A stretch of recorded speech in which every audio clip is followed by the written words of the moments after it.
बाज की कहानी। पूरी दुनिया में पक्षियों की 10,000 से भी ज्यादा प्रजातियां पाई जाती है। सभी के वही दो पंजे, दो पंख और एक गर्दन होती है। लेकिन इन्हीं में से एक ऐसा पक्षी है जिसकी एक अलग ही पहचान है, जो आसमान का सीना चीर के हजारों मीटर ऊपर 120 किलोमीटर प्रति घंटा की रफ्तार से उड़ता है, जो खुद के कई गुना अधिक वजन के शिकार को भी अपने पंजों पे दबोच कर उड़ जाता है, और इसीलिए उसे पक्षियों का राजा कहा जाता है, जिसे हम बाज के नाम से जानते हैं।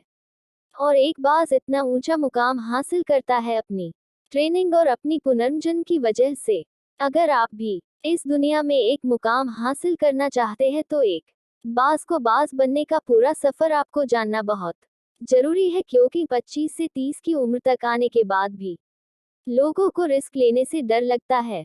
लेकिन एक बाज की जीवन की शुरुआत ही रिस्क से होती है। जिस उम्र में बाकी पक्षियों के बच्चे सिर्फ चींची करना सीखते हैं, उस उम्र में एक मादा बाज अपने बच्चों को पंजों में दबोचकर हजारों मीटर आसमान की ऊंचाइयों में उड़ जाती है, उसे ये बताने के लिए कि तेरा जन्म आसमान का सीना चीर के सबसे ऊपर उड़ने के लिए हुआ है। तेरा जन्म पक्षियों का बादशाह बनने के लिए हुआ है। जमीन से हजारों मीटर ऊपर ले जाकर मादा बाज अपने पंजों से उसे छोड़ देती है, और यहीं से शुरू होती है उसकी हाई रिस्क ट्रेनिंग। वो चूजा जमीन की तरफ तेजी से गिरने लगता है, थोड़ा नीचे आता है तो उसके पंख खुलने लगते हैं। नीचे आते आते वो अपने पंख फड़फड़ाने लगता है, लेकिन वो अभी तक उड़ना नहीं सीखा है। वो जमीन से कुछ ही ऊपर होता है, ऐसा लगता है कि कुछ ही सेकंड में उसका जीवन समाप्त हो जाएगा। लेकिन अचानक एक पंजा उसे अपने गिरफ्त में लेता है और वापस आसमान में उड़ जाता है। वो पंजा होता है उसकी माँ का, जो उसके पीछे उड़ रही थी। उसकी ये ट्रेनिंग तब तक चलती रहती है जब तक वो उड़ना नहीं सीख जाता है।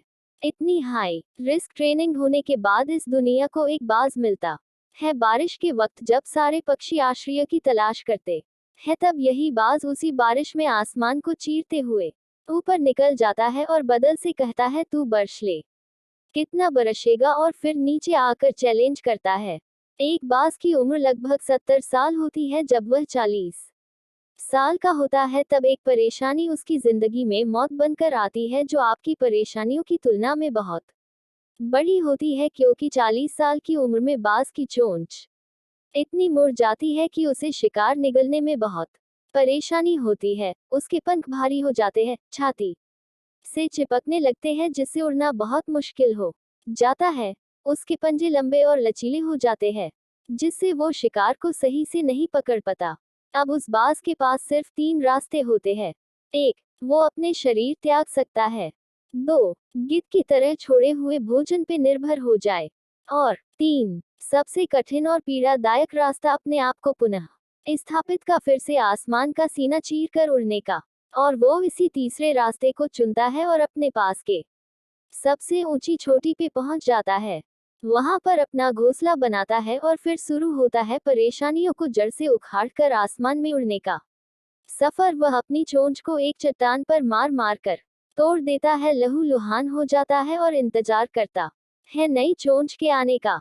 उसके बाद अपनी नई चोंच से अपने पंजों को काट देता है, और फिर इंतजार करता है नए पंजों के उगाने का। उसके बाद वह अपने एक एक पंख को अपने शरीर से अलग करता है, और फिर इंतजार करता है नए पंख उगाने का। और इस प्रक्रिया में उसे समय लगता है पूरे 5 महीने। इन 5 महीनों की कड़ी तपस्या से एक बाज का पुनः जन्म होता है। वो फिर से तैयार हो जाता है आसमान का सीना चीरकर उड़ने के लिए। जो 3 रास्ते बाज के पास थे, वही 3 रास्ते आपके पास होते हैं। लेकिन कुछ लोग पहले रास्ते को चुनते हैं और परेशानियों के तले दबकर सुसाइड कर लेते हैं।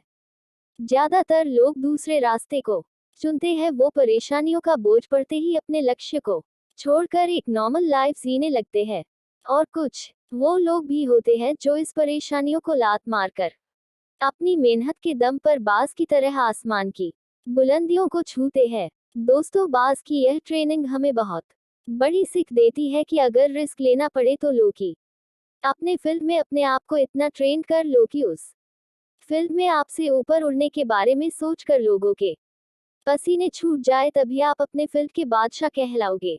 दोस्तों, अगर आप में भी बाज जैसी खूबियां आ गई, तो आपके के लिए कुछ भी असंभव नहीं है। तो दोस्तों वीडियो कैसी लगी, अच्छी लगी हो तो लाइक जरूर करना, कमेंट्स में अपना प्यारा सा नाम जरूर बताना और हाँ चैनल को सब्सक्राइब जरूर कर लेना। मिलते हैं किसी और नई वीडियो में, जब तक के लिए जय हिंद जय भारत।